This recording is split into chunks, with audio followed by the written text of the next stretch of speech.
This week, God's wisdom to an unpatient society.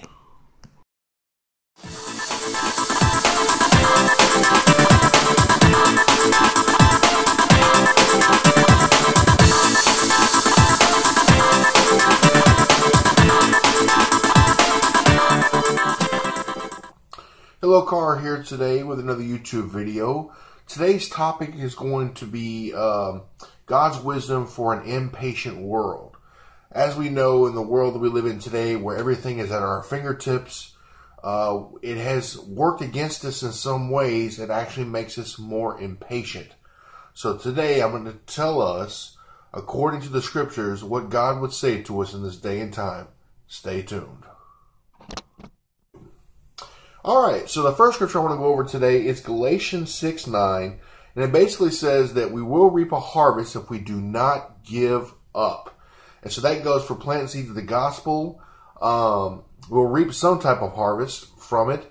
Hopefully a soul saved, that's the goal. Also, if we're trying to find a wife, praying and seeking the Lord, trying to find a wife, out there looking for a godly wife, we will reap one day.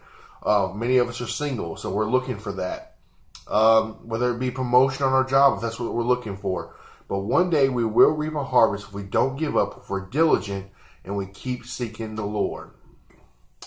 Alright, so for the second and third scripture, 1 Corinthians chapter 13 says, love is patient. We are to have love. God is love. And that kind of love there is agape. And there's a whole definition of that type of love in 1 Corinthians chapter 13. But also Ephesians 4:2 says, be patient, bearing with one another in love.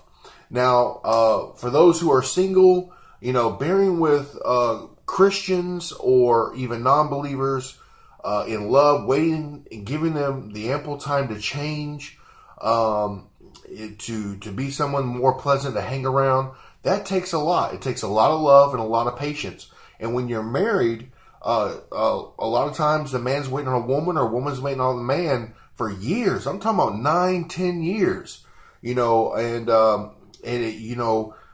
praying that God will water the word in their lives. And it's a real struggle sometimes to be patient.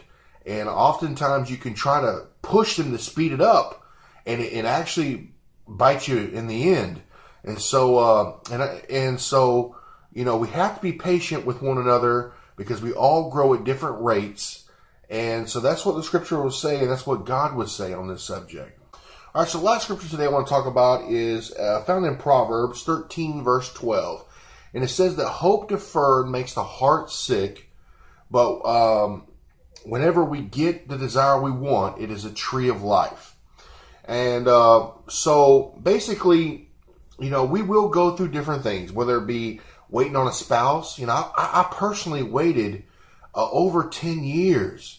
It was a very hard thing to do. And my wife today, because I waited so long and stayed faithful to the Lord, and I didn't give up, she is a tree of life to me. She is a tree of life, according to Proverbs 13, verse 12.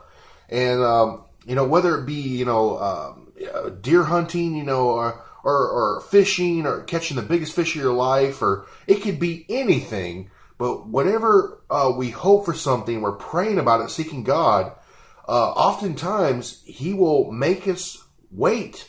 I'm talking about 10, 12, 15 years. For a new convert, this may be new to you, and you may not realize that sometimes God will make you wait 10, 15 years before He'll answer a very important prayer to you. And it will make your heart sick. It will. The scripture says it will. You'll want it so bad, sometimes you just feel crazy about it. But when it does come, when God does give it, it will be a tree of life. Now, the second point about this scripture is we've been waiting on Jesus now for 2,000 years. And our heart is somewhat getting sick. You notice that Christians in a lot of places are starting to act kind of crazy. When we finally do get Jesus, when He finally comes back, we will have a tree of life. And that is in Revelation.